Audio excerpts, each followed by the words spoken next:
Episode 5 SobAlt, the Way of Action. Welcome, listener. Today we will be exploring sober altruism as the way of action, and so the assumption of cause and responsibility. In previous episodes, we established that the goal of the sober humanist should be the expansion and protection of human existential liberties. It is only in action that this conviction can be made manifest. Only in action that we might contribute ourselves to the human endeavor. This episode may be uncomfortable for some listeners to consume, as it was frankly uncomfortable to write, but the weight of truth is often most painful when it is most necessary. So often does it seem, and especially so among the secular, that people of our era want for nothing more deeply than they want for purpose, and yet still so often fail to find it. This is a blindness that persists despite a world filled with pain, hardship, broken people, and an uncertain human future. This blindness, this unwillingness to seek and assume responsibility, is a kind of living death, a tragic waste of the human birthright, a squandering of happiness and meaning, and the consuming embrace of only fleeting hedonistic relief. Purpose is everywhere. This episode will explore how to find it, how to assume the responsibilities of SobAlt and become a scion of the human endeavor. There are, however, two fundamental understandings we must come to before we can explore what that means in practice. The first essential understanding of the nature of action is in how we are able to comprehend its effects and consequences. The human perspective of time, and indeed chains of causality, of cause and effect, is extremely limited.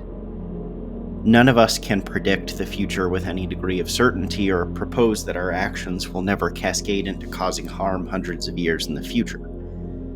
In the absence of that omnipotence, we are left with two tools with which to guide our own actions.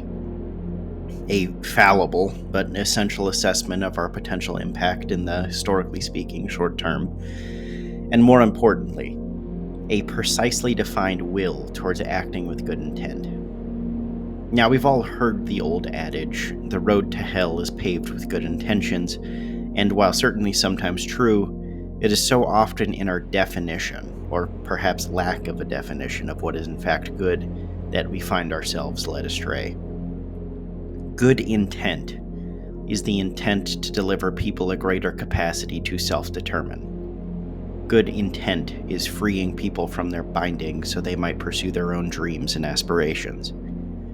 Good intent is looking to human continuity and the existential liberties of those whom our great-grandchildren might call friends, but those whom we ourselves may never know. The second, and perhaps most essential understanding of the nature of action is an understanding of the human birthright. Our genesis, our awakening into a biological and self-aware species, inherently grants us purpose and meaning. Should we instead have appeared without our bodies, as floating consciousness, non-corporeal, generated from nothing, without history, undying, never hungry or tired, never to feel, what purpose could we then have? Our membership, our very bones and biology, the vessels we are, the vessels of our mothers and fathers and their parents before them, these are the inheritance of our hopes, our love, our compassion, our pain, our struggle, our meaning, and our purpose. Hollow would it be to appear as that floating thing, yet we are not. Our birthrights, our meaning and purpose, crowned upon us as our very flesh and bone. Like all great crowns, ours does not come without responsibility or imperative, nor without cost. It is through action that we choose to don this crown, through action that we pay our tithes to it. To live bearing the standard of SobAlt is to build of yourself a champion of the human endeavor. To accept the crown of blood and bone and do what you can while you are here. So armed with these two understandings, we are able to take action with decisiveness, care, and intent. There are two types of action that the SobAlt must pursue. First is the act of self-emancipation, the act of self-care and construction. That old adage, the maxim of first responders and rescuers to save yourself before you save anyone else, at first seems to fly in the face of what it means to be a SobAlt. Even the definition of altruism seems to stand in stark relief to this dogma, but this could not be further from the truth. The reason this adage, this maxim, has endured in the circles of our most bold and brave is because it is wholly pragmatic, wholly rational in its process and approach to coming to the aid of others.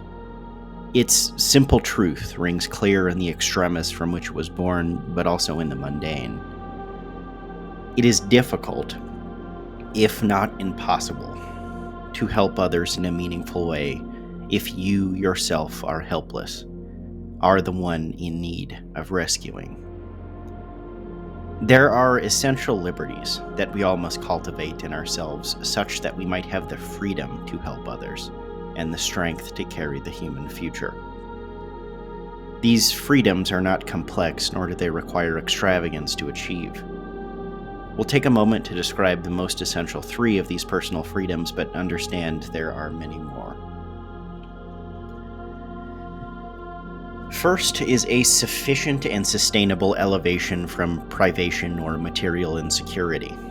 For most of us, this means pursuing a career that will grant us financial stability. For others, it might mean something else, but for all of us, this means careful planning and attention to the affairs of household, to personal wealth and financial freedoms.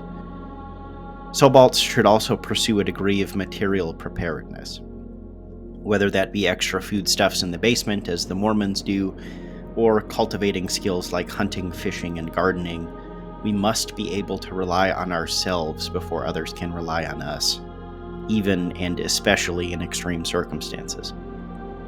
These material securities allow us our base and ensure that at least our basic needs are met.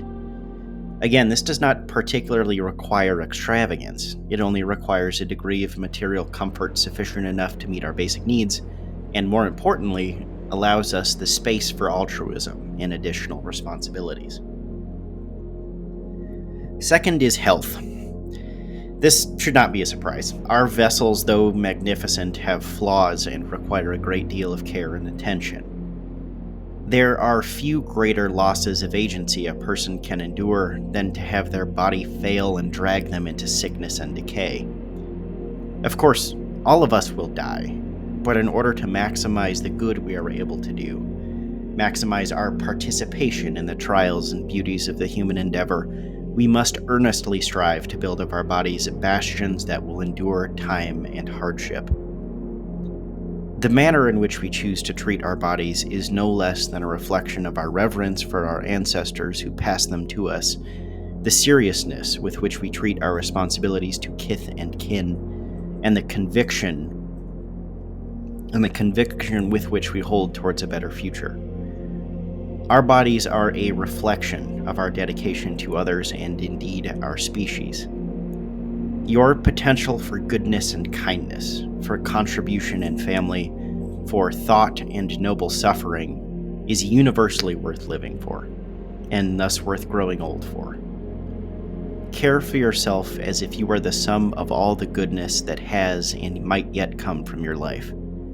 Care for yourself as you would care for the people who already love and rely on you, and those who may yet. Care for yourself so you can care for others with longevity and worth. Lastly is education, or perhaps more precisely, freedom from ignorance. To evict ignorance is to inform action with greater effect and so pursue our existential liberties with greater efficacy. Acumen is the foundational guide for all other ethics of action, as it is in our comprehension of reality and the accuracy of that understanding that we might find ways to improve ourselves and our world. The SobAlt must seek to learn from all sources, and should not presume to dismiss any works of humanity, especially religious ones. as they are vital to pursuing complete histories in ethics, law, literature, philosophy, human experience, and governance. Consume ideas, ponder philosophies, embrace nuance. Come to know our history with intimacy, but foremost, strive to think critically and defy ignorance wherever you might find it. The cultivation of ourselves in knowledge is an antidote to our mortal limitations. For in learning we expand ourselves beyond the bounds of brevity and singularity, so we might come to know the wisdom born of billions across the paradigms of millennia. Never has this privilege of knowledge been so abundant, so free, and yet it is still only a privilege for those who make it one. As previously stated, these three essentials, these three personal freedoms, are not remotely inclusive of all the things we should be seeking for ourselves, but they are three of the most critical. They are foundational. With these three, we are best able to direct our attention outward and truly become a scion of the human endeavor. There are two critical modes of engagement, or categories of action, that we must pursue in this way. They are obligations and missions. Obligations are, as their title suggests, actions that we all must take, and take seriously.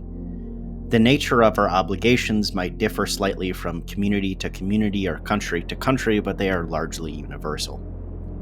Here again, we will explore the most essential two, but these are by no means all of the obligations we should be striving to meet. Perhaps the most essential obligation is that we have towards the communities and indeed the civilizations that bear us. Our freedoms to make of this life what we wish are largely defined by our communities and countries. It is our obligation to uphold these things, our obligation to contribute to their continuity and prosperity and give ourselves to the service of our institutions and our communities. There are so many who live their lives consumed by their own ends or miseries, content only with taking, from leeching upon the body politic without ever an aim to protect it or repay it in service.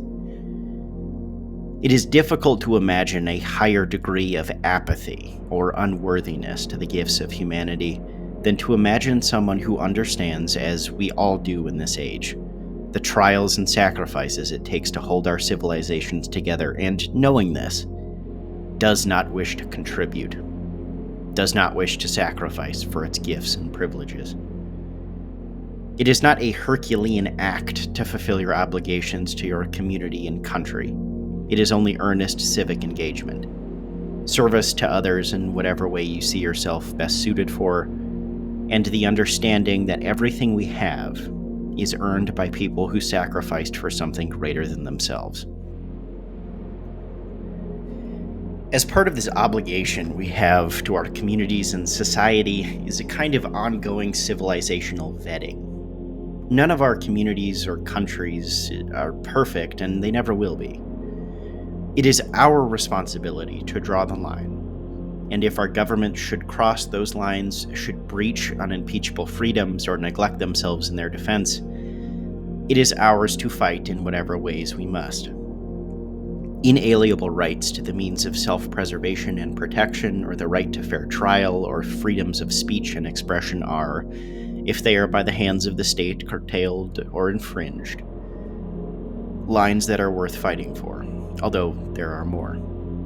Here again is the importance of earnest civic engagement, to prevent these things with words and politics before politics by other means becomes a grim necessity.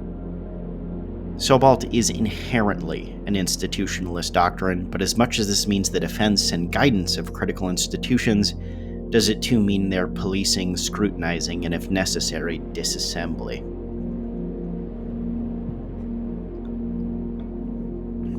The second essential frog in my throat.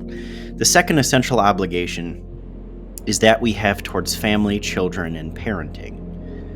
There are perhaps few other obligations so essential to the human experience and its successful continuity than creating and rearing our young. Procreation and parentage are paramount, the foundational mode with which we persist, the manifestation of hope, youth infinite in potential, and our very future incarnate. Such is a future that must be cultivated with intent and care, a future whose mechanisms must be protected and held as one of the penultimate responsibilities of the human endeavor. We must raise young, and raise young with purpose, for in doing so we might bring them up better than we are. Raise our youth in cultures and families that are responsible, stable, supportive, and invested in the future. We must seek to pass to the young the depths of human kindness, the history from which they sprang, the privileges of their humanity, and the imperatives of that privilege. We must nurture our young in the ways best as shown in outcome. As grimly fatalistic as it sounds, there is a reason 80% of incarcerated males in the U.S. hail from fatherless homes. There is a reason why conventional households produced more successful offspring under nearly every metric. Our responsibility in this is absolute. To wield the powers of generation and parentage is nothing less than the mechanisms of human expansion and continuity that they are. This by no means should encourage celibacy or sex only for the sake of procreation. Sex is an essential element of the human experience, one to be enjoyed, but just not done so too lightly. Rarely are we more directly responsible for the future or more able to shape its character than when we are responsible for the future of a child. The final expression of action for the species is that of mission. This word, mission, is meant in much the same way as it is meant in our non-secular communities. None of us are omnipotent, nor are our energies infinite. We cannot fight all battles, but we can fight a few with excellence and impact. Consider what those few battles might be for you and pursue them. Make them your mission for the human endeavor. Meditate on this choice with great care, for in it is a solemn declaration to meet your chosen mission with excellence and endurance. Each one of us might bring ourselves to different missions and for different reasons, but we all must share in action. From those who teach the young the skills of debate, to those who guide the march of technology, to those who secure the needs of an entire nation, these are all united in action. These are all efforts eternal. No matter the scale, no matter the cause, know that action is not humbled by our mortal scope, but rather it is magnified through it onward. No action is too small, nor battle too difficult. With this choice of mission made must also come a caution. A caution to not become the author of stories not our own, but instead provide others the keys to their own agency. In all action taken for others, we must strive to deliver liberties over context, self, and environment, but never ourselves become a bondage, an impediment to the existential liberties of others. Consider actions that might help people become better masters of themselves and directors of their own existence. Free people from the shackles of ignorance, the chains of self-pity or endemic frailty. Lift them above the toxic dictations of toxic contexts. As we walk our chosen mission and so act upon it with intent and caution, we must also avoid temporal narrowness. We must know our own brevity and so recognize the future generations and their efforts and struggles to come. Action for others cannot be relegated only to those who now live, but also to those nameless billions who we might never know, yet for whom we are now responsible. Weigh action in the expanse of the human endeavor, as it is therein it takes lasting effect. To live bearing the standard of SobAlt is to meet our obligations to self and species. It is to choose a mission and bear its trials, successes, pains, and responsibilities. It is to expressly assume a burden to the human endeavor, whether that be in tragedy or victory, oblivion or peace, The standard will be ever yours to bear. In all modes of action, whether that be action for yourself or for others, we must act with severity and focus. It is so easy to fall astray and into the arms of distraction and inconsequence. It is so easy to live a life devoid of authenticity and meaning. As our culture plummets ever further into the materialist, reductionist hellscape that science fiction authors have been warning us about for decades, we must cling to our values with focus and severity, such that we might avoid the meaningless distractions so lauded by those themselves who are empty and without purpose. We will conclude this episode with help from a quote from a Roman satirical poet named Juvenal, written circa 100 CE. Already long ago, from when we sold our vote to no man, the people have abdicated our duties. For the people who once upon a time handed out military command, high civil office, legions, everything, now restrains itself and anxiously hopes for just two things: bread and circuses. In our pursuit of the authentic and meaningful, in the pursuit of a better human future, we should hold one idea, one phrase in a place of reverence in our minds. A phrase that embodies an earnest commitment to the authentic, to action and impact, and foremost the values of SobAlt. A phrase that lives as the calling card of the sober altruist. Spoil the bread, burn the circus. Thank you for listening, and I leave you with this.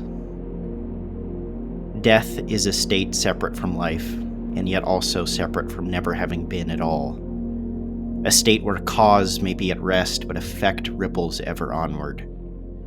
Each our ripples carry us with all to the end of ends, to truly cease only if our ripples, each and all, the tempest of humanity, should break against cliffs unwearable, or so fade into placid stillness. This has been Terran Box.